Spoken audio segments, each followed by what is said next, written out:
Ya, bertemu bersama saya Yohanes Benyamin Sinopar, dan pada kesempatan dalam video ini saya bersama rekan saya Christian Gili Victory. Kami eh, ingin memaparkan laporan kami terkait pemanfaatan atau penggunaan metode critical path dalam model project management, sehingga laporan ini kami beri judul analisis percepatan pembangunan asrama putra Kalimantan dengan menggunakan metode critical path method dalam model project management. Ya, kita lihat yang pertama itu pendahuluan, pertama latar belakang. Jadi asrama daerah itu merupakan salah satu aset yang dimiliki oleh pemerintahan daerah tertentu, dan ini menjadi tempat tinggal bagi putra-putri daerah yang sedang menjalankan pendidikan atau sedang bekerja di luar daerah. Ya. Jadi dalam kondisi tertentu, asrama atau bangunan ini perlu direnovasi atau perlu diperbaiki untuk mempertahankan kelayakannya sebagai bangunan tempat untuk dihuni atau tempat untuk ditinggali. Ya, jadi dalam proses renovasi atau perbaikan ini perlu ada pertimbangan atau ada perencanaan khusus untuk mempersiapkan kegiatan renovasi atau pembenahan tersebut. Dan di sini pertimbangan ini bertujuan agar efisiensi dan efektivitas pembangunan dapat dicapai dengan baik. Nah, dan pertimbangan ini akan lebih mengarah kepada dua hal, yaitu terkait dana atau biaya, dan yang kedua itu berkaitan dengan waktu yang dibutuhkan untuk proses renovasi atau pembangunan tersebut. Ya, jadi renovasi bangunan asrama ini juga khususnya untuk asrama Kalimantan, asrama Putra Kalimantan ini, itu menggunakan sistem pemberian upah atau pemberian gaji berdasarkan lamanya waktu pengerjaan atau sistem pemberian gaji per hari.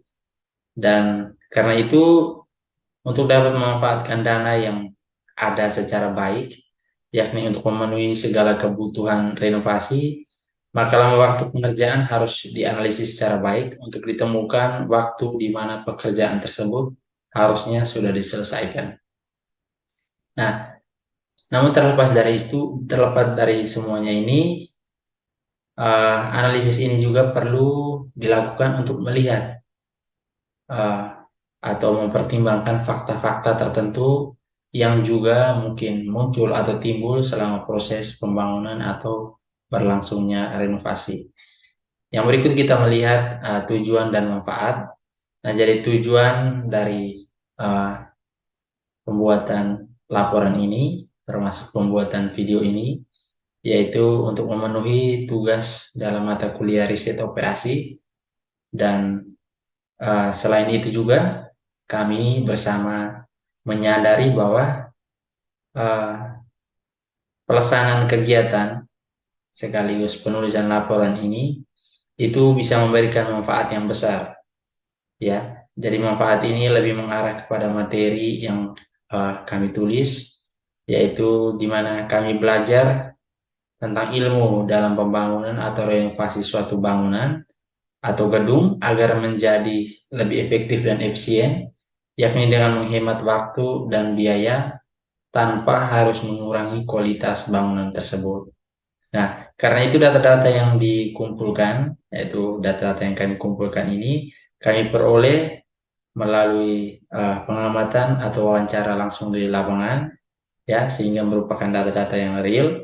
Dan sehubungan dengan ini, kami juga berharap bahwa dampak baik ini juga bisa dirasakan oleh para pembaca laporan ini atau para penonton video ini.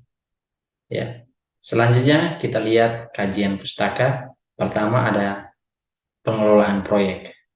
Ya. Manajemen proyek merupakan pengaturan pemanfaatan sumber daya yang terlibat dalam proyek konstruksi oleh manajer proyek agar dapat diaplikasikan secara tepat. Ya. Jadi manajemen proyek ini memiliki suatu tujuan atau sasaran yang tepat atau jelas. Dan secara khusus untuk proyek sipil atau proyek pemerintahan, pencapaian terhadap sasaran utama saja tidak cukup karena banyak sasaran penting lain, ya, dalam artian bahwa di sini disebut sebagai sasaran sekunder atau sasaran uh, sasaran belakangan, ya, yang harus dapat dicapai. Dan manajemen pengelolaan setiap proyek sipil atau pemerintahan ini memiliki 8 fungsi dasar manajemen, yaitu untuk penetapan tujuan, kemudian perencanaan, pengorganisasian, pengisian staf, kemudian ada pengarahan, pengawasan, pengendalian, dan koordinasi. Nah, kita lihat rencana kerja dan syarat-syarat. Ya, jadi rencana kerja dan syarat-syarat ini adalah segala suatu ketentuan yang diperlukan serta yang harus dipenuhi oleh para kontraktor pada saat akan mengikuti pelelangan maupun pada saat melaksanakan pekerjaan yang akan dilakukan nantinya. Ya, jadi pihak pengelola proyek melakukan kegiatan pendataan lokasi proyek guna mendapatkan informasi yang detail untuk keperluan penyusunan rencana kerja. Nah, dalam penyusunan rencana kerja perlu dipertimbangkan beberapa hal sebagai berikut. Yang pertama, itu keadaan lapangan lokasi proyek. Nah, tujuannya di sini untuk memperkirakan hambatan yang mungkin timbul selama proses proyek berlangsung. Kemudian jenis dan macam kegiatan, ini tujuannya untuk memperkirakan jumlah dan jenis tenaga kerja yang harus disediakan. Kemudian pengadaan material konstruksi, ini perlu diketahui jenis dan macam dari material tersebut termasuk jumlahnya. Jadi pemilihan jenis material ini harus dilakukan di awal, kemudian dibuatkan jadwal rencana pengadaan material konstruksi dan pertimbangan waktu untuk material kapan dibutuhkan di lokasi proyek seperti itu. Kemudian ada pengadaan alat pembangunan. Di sini perlu dideteksi peralatan apa saja yang dibutuhkan untuk mendukung proses pembangunan atau proyek itu. Kemudian ada gambar kerja, itu untuk mendata bagian-bagian yang memerlukan gambar. Kemudian ada kontinuitas pelaksanaan pekerjaan, itu keberlanjutan pekerjaan, dan ini perlu dijamin oleh pengelola proyek bahwa pekerjaan itu bisa diselesaikan hingga tuntas tanpa harus mandek atau berhenti di tengah jalan.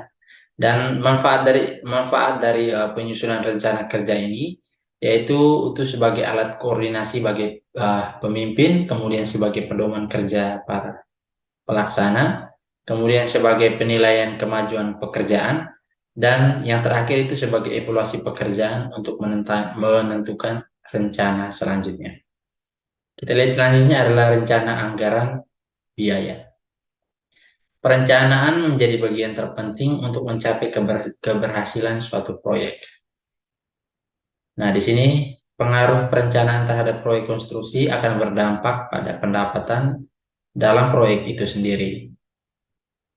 Kegiatan rencana anggaran biaya berupa perhitungan banyaknya biaya yang diperlukan untuk bahan dan upah, serta biaya atau kebutuhan yang lainnya itu yang berhubungan dengan pelaksanaan bangunan atau proyek.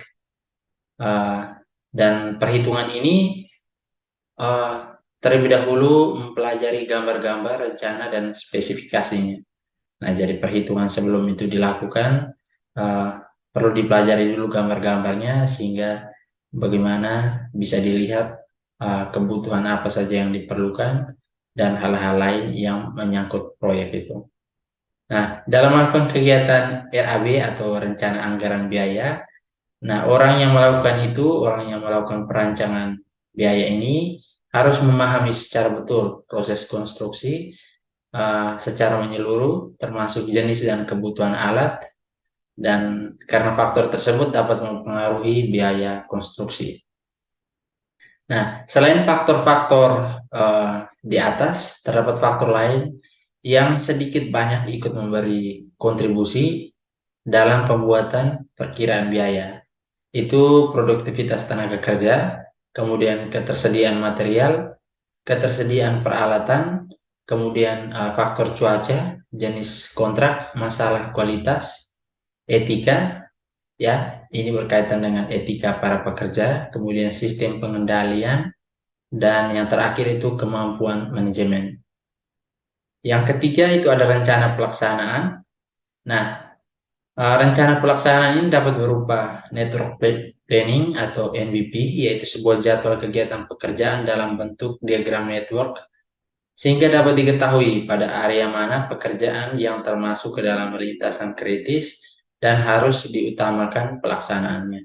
Nah, untuk membuat network planning ini, data-data yang dibutuhkan itu meliputi jenis pekerjaan yang dibuat, data rincian item pekerjaan, kemudian durasi waktu masing-masing pekerjaan, jumlah total waktu pelaksanaan pekerjaan, dan terakhir metode pelaksanaan konstruksi, sehingga dapat diketahui urutan pekerjaannya. Nah, adapun kegunaan dari network planning ini itu sebagai koordinasi antar kegiatan, kemudian untuk mengetahui apakah suatu kegiatan tergantung atau tidak dengan kegiatan lainnya, kemudian untuk mengetahui pekerjaan apa yang harus didahulukan atau diprioritaskan, kemudian untuk mengetahui berapa hari suatu proyek dapat diselesaikan. Nah, di sini salah satu tipe network planning yaitu Critical Path Method atau CPM yang secara lengkap kita lihat bersama sebagai berikut. Ya, kita lihat pertama ada pengertian project management. Ya, sebelum kita melihat lebih jauh tentang CPM, kita melihat pengertian tentang project management. Nah, manajemen proyek atau project management merupakan salah satu solusi untuk memaksimalkan efisiensi dan efektivitas uh, dalam suatu proyek seperti itu. Nah, jadi manajemen proyek ini merupakan pendekatan terstruktur yang melibatkan perencanaan, pengorganisasian, pengendalian, dan pengkoordinasian sumber daya untuk mencapai tujuan proyek yang telah ditetapkan. Nah, tujuan utama manajemen proyek ini untuk mencapai hasil proyek yang sukses dalam waktu atau dalam batas waktu yang telah ditetapkan. Nah, dan peran penting manajemen proyek itu dalam mengelola proyek dengan efektif. Ya, selanjutnya kita melihat pengertian dari CPM atau Critical Path Method. Metode CPM ini adalah sebuah pendekatan sistematis dalam manajemen proyek yang digunakan untuk merencanakan dan mengelola jadwal proyek secara efektif. Ya, jadi metode ini membantu manajer proyek dalam mengidentifikasi tugas-tugas yang kritis dan menentukan urutan yang optimal untuk menyelesaikan proyek dengan efisiensi. Kemudian dengan menggunakan CPM, manajer proyek dapat memperkirakan waktu yang diperlukan untuk setiap tugas atau setiap aktivitas dalam proyek, kemudian menentukan jalur kritis yang harus diselesaikan tepat waktu, serta mengelola sumber daya dengan efisien. Nah, metode CPM ini juga memberikan alat visual sebagai atau seperti diagram jaringan atau network diagram dan diagram Gantt untuk memvisualisasikan jadwal proyek dan mengidentifikasi titik kritis yang dapat mempengaruhi keseluruhan waktu penyelesaian proyek. Nah, dengan mengadopsi metode CPM, manajer proyek dapat meminimalkan keterlambatan, mengoptimalkan penggunaan sumber daya, dan meningkatkan peluang kesuksesan proyek secara keseluruhan. Nah, kita lihat ada beberapa istilah atau terminologi dalam mengidentifikasi jalur kritis. Yang pertama itu ada early start, itu mulai paling awal, di mana suatu kegiatan waktu paling awal itu untuk mulainya sesuatu kegiatan. Ya, jadi di sini ES atau early start ini dapat dihitung dengan rumus ES itu sama dengan max ES ditambah T, artinya kita jumlahkan antara waktu kegiatan itu waktu kegiatan dengan kita jumlahkan antara waktu mulai paling cepatnya dengan waktu dari kegiatan itu. Kemudian ada paling awal selesai atau early finish adalah waktu sebelum suatu kegiatan dapat diselesaikan atau waktu paling awal kegiatan dapat diselesaikan. Ya, jadi kalau pertama dari early start itu waktu uh, tercepat untuk memulai. Kalau gitu, maka early finish itu waktu uh, paling awal kegiatan dapat diselesaikan. Kalau tadi paling awal dimulai, yang ini maka paling awal untuk diselesaikan. Kemudian last start itu waktu paling terakhir itu untuk satu kegiatan dimulai. Dan selanjutnya itu ada last finish, itu waktu paling lama untuk dapat menyelesaikan suatu kegiatan atau suatu pekerjaan. Nah, waktu tercepat dan jalur kritis ini dapat diperoleh. Kita lihat bahwa waktu tercepat itu merupakan penyelesaian seluruh proyek, atau waktu tercepat penyelesaian seluruh proyek itu adalah ES di titik akhir atau early start di titik paling terakhir atau di kegiatan yang paling terakhir. Ya, misalnya dalam satu pembangunan, kegiatan yang paling terakhir itu adalah uh, pengatapan, maka waktu tercepat untuk pelaksanaan proyek itu akan kita lihat pada uh, early start atau waktu mulai paling awal untuk pembuatan atap tersebut. Ya, minta maaf ini kayaknya uh, early finish, maksudnya EF ini bukan ES. Ya, jadi waktu tercepat itu adalah early finish untuk kegiatan paling terakhir. Ya, jadi ketika untuk suatu proyek misalnya pembangunan atap itu merupakan kegiatan paling terakhir, dan untuk uh, kegiatan paling terakhir itu penyelesaian paling awalnya itu adalah menjadi waktu tercepat untuk proyek itu dapat diselesaikan. Kemudian jalur kritis itu lintasan dari titik awal ke titik akhir yang melalui semua titik di saat ES sama dengan LS. Artinya bahwa tidak ada toleransi, tidak ada rentang waktu yang diberikan untuk kegiatan-kegiatan tertentu itu dapat ditunda seperti itu. Jadi kegiatan-kegiatan tertentu itu harus dilaksanakan sesuai dengan jadwal atau ketentuan yang ada tanpa ada penundaan atau toleransi waktu tertentu. Nah, selanjutnya kita akan melihat teknik menghitung critical path method. Nah, jadi di sini ada dua jenis perhitungan. Yang pertama tuh ada perhitungan maju, ya. Jadi perhitungan maju itu dimulai dari kegiatan pertama atau dari start initial event menuju ke finish atau terminal event. Jadi di sini tujuannya untuk menghitung waktu penyelesaian tercepat satu kegiatan atau EF, waktu tercepat terjadinya kegiatan atau ES, dan saat paling cepat dimulainya suatu peristiwa atau E. Kemudian ada hitungan mundur, itu terbalik dari yang tadi. Ini hitungannya dari kegiatan paling terakhir. Nah, jadi dia dimulai dari finish menuju ke start. Tujuannya untuk mengidentifikasi saat paling lama selesainya suatu kegiatan atau LF, waktu paling lama terjadinya suatu kegiatan atau LS, dan saat paling lambat suatu peristiwa terjadi atau E. Kemudian ada penentuan jalur kritis. Penentuan jalur kritis ini selain tadi sebelumnya kita sudah melihat bahwa jalur kritis itu ketika LS sama ES, jalur kritis itu juga merupakan uh, posisi di mana ketika nilai free float atau FF uh, sama dengan total float atau TF, itu sama dengan 0. Nah, jadi lintasan yang tidak kritis itu mempunyai waktu yang bisa terlambat atau float. EF-nya itu lebih besar dari 0, artinya tidak sama dengan 0, seperti itu. Kemudian ada penentuan float atau slack. Di sini ada dua, ada total float dan ada free float.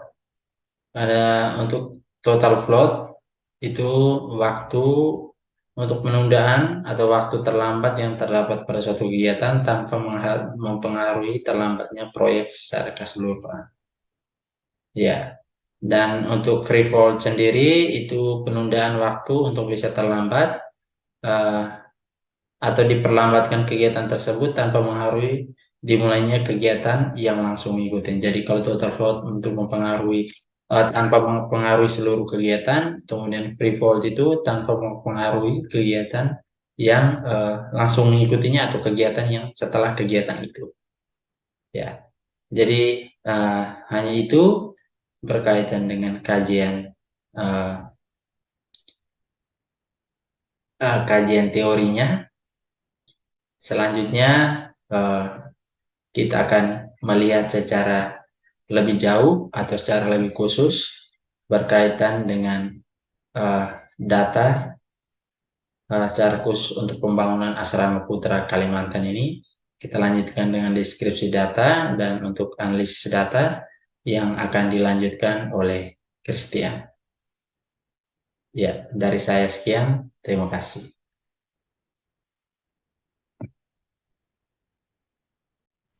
Baik Bapak dan teman-teman sekalian, selanjutnya kita akan membahas mengenai deskripsi data dari proyek yang kami ambil mengenai metode critical path method dalam proyek manajemen untuk pembangunan renovasi asrama Kalimantan. Nah, deskripsi data yang kami dapatkan adalah sebagai berikut. Nah, metode critical path method itu digunakan oleh kami untuk menganalisis percepatan pembangunan asrama Putra Kalimantan Timur yang berlokasi di Jalan Persada 4 RT RW 1014 nomor 20 Karangnungko, Maguwarjo, Depok, Sleman, Yogyakarta. Nah, data ini kami peroleh dari hasil wawancara dan kegiatan pengamatan yang kami lakukan pada Sabtu 27 Mei tahun 2023 pukul 15.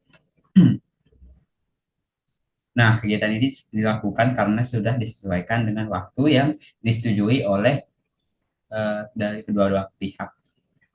Nah, dari hasil pengamatan dan wawancara tersebut diperoleh yang pertama itu bangunan asrama sendiri itu adalah memiliki 2 lantai, terdiri dari 33 kamar dilengkapi dengan kamar mandi atau toilet yang masing-masing di dalam kamarnya. Kemudian yang kedua adalah asrama dilengkapi gudang, garasi, aula, toilet umum, dapur umum pada setiap lantai, serta didukung dengan ketersediaan air, listrik, dan wifi yang cukup. Nah, untuk renovasinya sendiri dilakukan pada 10 komponen bangunan gedung asrama yang sudah mengalami kerusakan seperti fondasi atap, WC, gerbang, paving, saluran listrik, atap, dan pengecatan. Upah harian untuk tukang yang kami dapatkan dari hasil wawancara itu sebesar 90.000 hingga 100.000 tergantung dari tukang yang kita pilih. Dalam proses pengerjaannya, pekerjaan pengecatan akan menghabiskan waktu paling banyak 30 hari karena semua bagian gedung akan dicat agar kelihatan baru dan indah secara menyeluruh, baik di luar maupun di dalam, sampai di dalam kamarnya ataupun di toiletnya. Selain itu, juga pengecatan dilakukan akan dikondisikan dengan keberadaan para penghuni asrama. Selama proses renovasi, penghuni asrama tetap menempati tempatnya. Jika ada pekerjaan tertentu yang mengharuskan mereka untuk berpindah sementara, maka akan disampaikan. Nah, dari berdasarkan data-data yang kami dapatkan tadi, baik dari hasil pengamatan dan wawancara, nah yang selanjutnya adalah hasil wawancara untuk melihat durasi waktu yang diperlukan dalam proses renovasi tersebut tergantung dari komponen-komponen yang akan direnovasi. Untuk yang pertama, di sini tersedia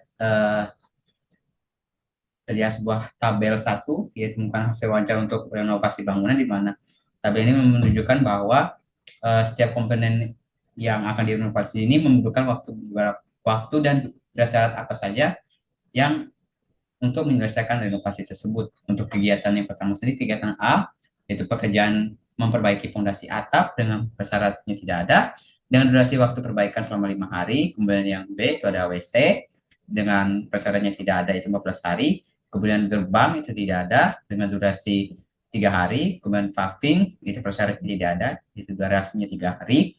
Saluran air syaratnya D itu paving, itu durasinya 7 hari.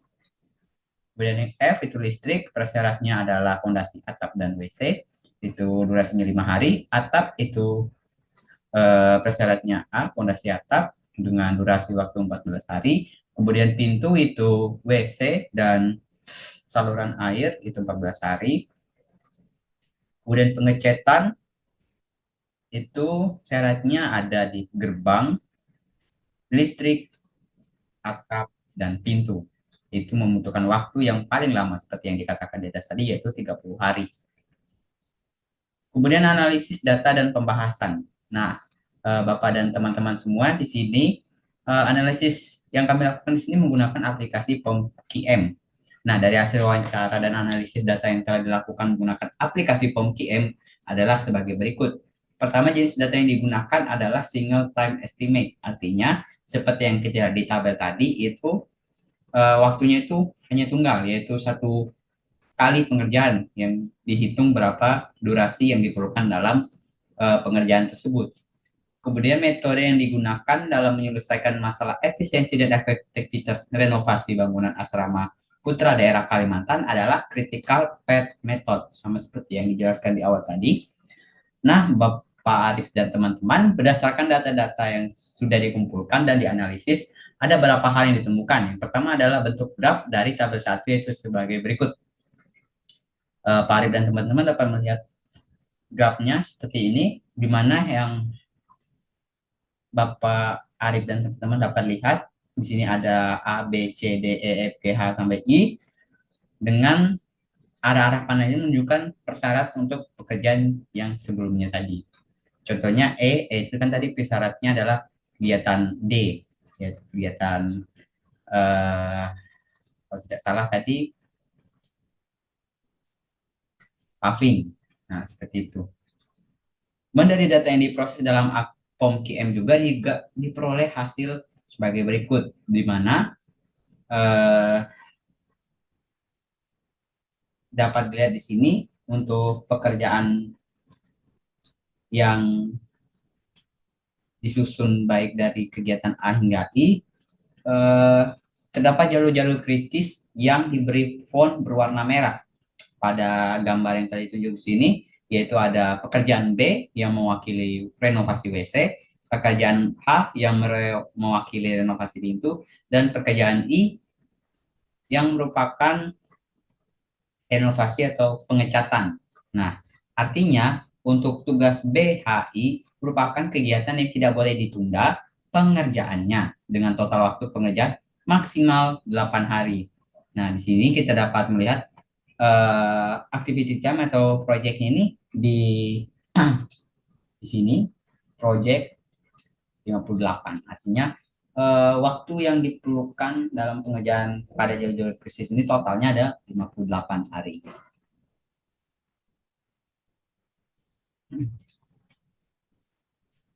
Nah, untuk pengerjaan selain di luar jalur kritis tadi dapat dilihat jalur pada gambar 2. Untuk pengerjaan A itu sendiri, renovasi fondasi atap akan ditunda selama 9 hari. Saya akan anotat lagi. Ini 9 hari atau slab tadi di atas. Kemudian pekerjaan D renovasi gerbang sebanyak 25 hari. Kemudian untuk pengerjaan D pemasangan hari itu 4, pemasangan paving itu 4 hari. Kemudian untuk pengerjaan pengerjaan saluran air atau selokan itu selama 4 hari. Kemudian untuk pekerjaan F atau perbaikan listrik itu selama 9 hari. Dan pekerjaan G atau perbaikan atap itu ditunda selama 9 hari. Seperti itu Pak Arif dan teman-teman. Nah, dari data tersebut, untuk pembangunan pada jalur kritis dengan durasi waktu 58 hari, total biaya minimum yang diperlukan itu kita kalikan 58.000 dikali 90 menghasilkan 5.520.000 untuk setiap satu orang pekerja. Artinya setiap satu tukang yang akan disewa itu minimal kita mempersiapkan biaya sekitar 5.520.000 rupiah, dan biaya maksimumnya itu yaitu 100.000 tadi, tinggal kita kalikan dengan total durasi waktu dari pengerjaan pada jalur kritis itu menghasilkan 5.800.000 untuk setiap satu orang pekerja. Nah, Pak Arif dan teman-teman, kesimpulan dari proyek kami, renovasi bangunan asrama putra daerah Kalimantan membutuhkan perencanaan yang sesuai untuk memaksimalkan waktu penyelesaian renovasi.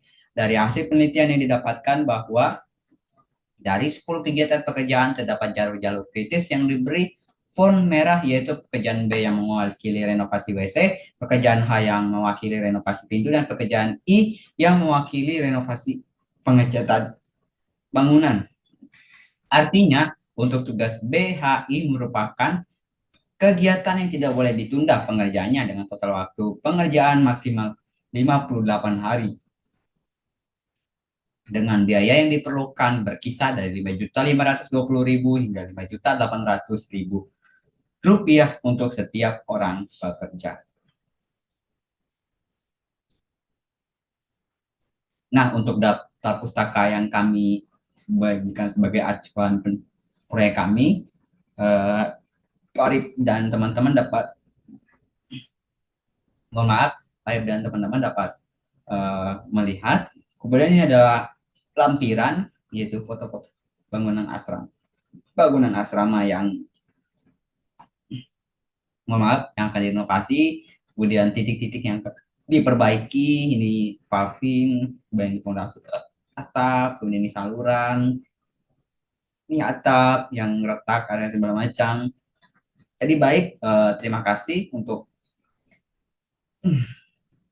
Arif dan teman-teman karena telah ikut mendengarkan presentasi dari hasil penelitian dan proyek yang kami lakukan dalam analisis percepatan pembangunan asrama Kalimantan dengan menggunakan metode critical path method pada model project management seperti itu. Mohon maaf apabila ada kesalahan kata atau mungkin kekurangan. Akhir kata, saya ucapkan terima kasih.